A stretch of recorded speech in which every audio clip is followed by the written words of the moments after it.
Elect has called our next guest, quote, the enemy within, raising questions about whether he might be targeted under a second Trump administration by law enforcement or whatever. Joining us now exclusively, Senator-elect Adam Schiff of California. Senator-elect, congrats on your win. Did Steve Garvey call you to concede? He did. Yeah, he was very gracious about it. Maybe you can get an autographed ball or something. He's still a Dodger great. You heard what Speaker Johnson said about Matt Gaetz. What do you think?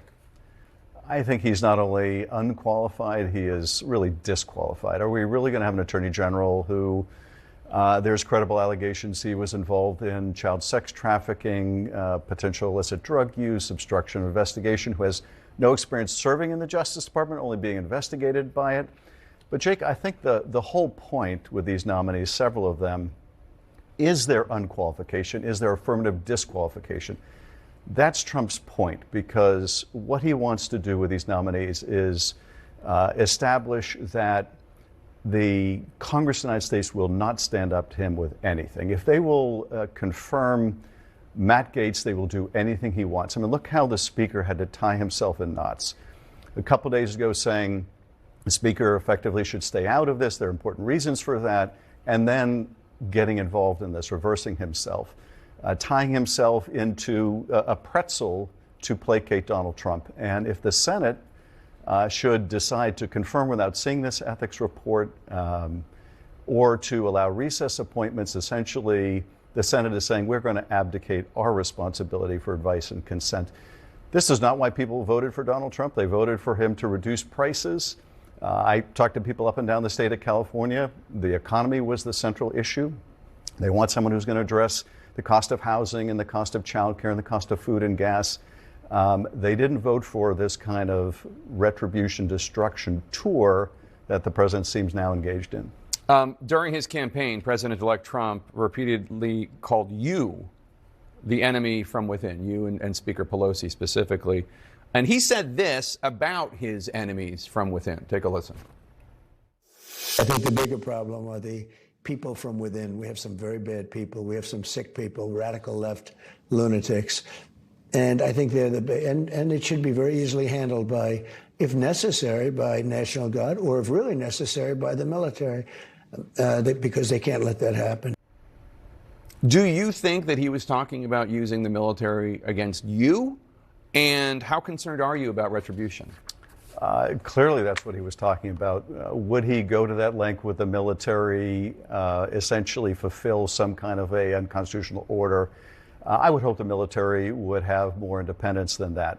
Historically, the military has stood up to civilian authority where civilian authority has suggested, as in his first administration, unconstitutional acts.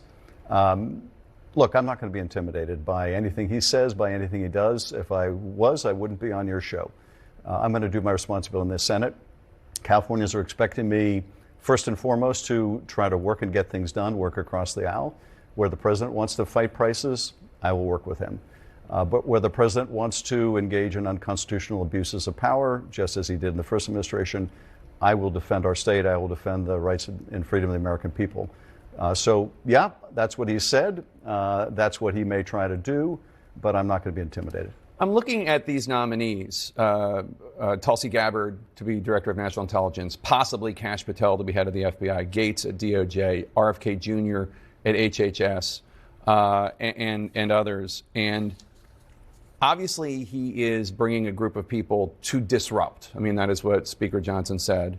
And I'm wondering about how much anybody in Washington is being introspective at all about why there is this kind of opening for disruptors, if not necessarily these individuals. You were censured in the House last year for, in their view, holding positions of power during the Trump presidency as chairman of the House Intelligence Committee. And according to them, quote, abusing this trust by saying there was evidence of collusion between Trump's campaign and Russia.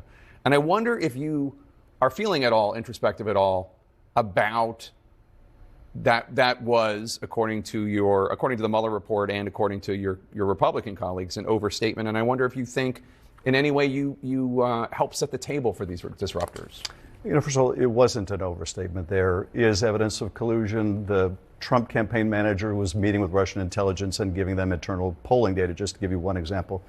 And the Mueller report sets all this out. It does say, quote, the investigation did not establish that members of the Trump campaign conspired or coordinated with the Russian government in its election interference activities, which doesn't mean that he didn't, that there weren't meetings, but they didn't find evidence. Mueller says that too. He says the fact that we didn't find proof beyond a reasonable doubt doesn't mean there wasn't evidence of conspiracy or coordination. So, but look, that's not what people were voting on. People were voting on, is this guy going to improve the economy? Is he going to address inflation?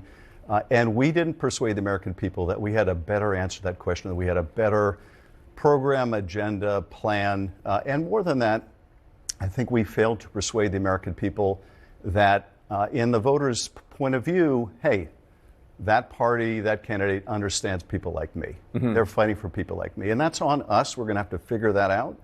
I think that's what people were voting on more than anything else. And yeah, we're going to have to do the introspection to say, how do we meet this challenge? And, more broadly, Jake, and frankly, I think one of the reasons I was successful in California is I was out there talking about the economy. I was out there talking about what we need to do to bring down the cost of housing and bring down the cost of childcare, and going to places in the Central Valley, elsewhere, red parts of the state, being present, making the case, hey, I'm going to fight for you. I'm going to fight for you like any other part of California. We need to make that case all over rural America, that we understand what people are facing, that we respect them, that we're going to deliver for them. I think that's been missing. In my own campaign, that's what I tried to do. I think with some success is go to places they weren't expecting to see me, and when they did, because so many of them only know me from the kind of Fox News, attacks like the one you started out with.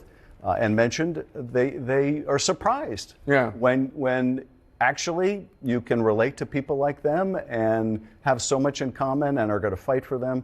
I think that's what we have to do. So do you think Democrats in the second Trump term, I'm not saying that anybody should acquiesce to any abuses of power, but do you think there need to be more focus on the public than on Trump tweet of day kind of thing?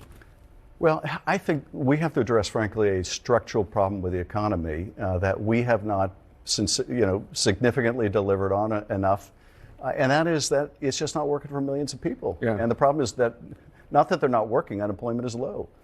The problem today is that people are working, and they still can't get by. Some of them 2 or 3 jobs. Yeah, exactly. And I think when people see the quality of life their parents had, and say, that's better than what I have, and the future for my kids is even more in doubt, all too many will entertain any demagogue who comes along promising that they alone can fix it. So we're going to have to address these structural economic problems if we're going to not only become a majority again, but become a durable majority, which is what I want to see happen. Senator-elect Schiff, thanks again, and congratulations again on your race, a rare bright spot for Democrats in a difficult cycle.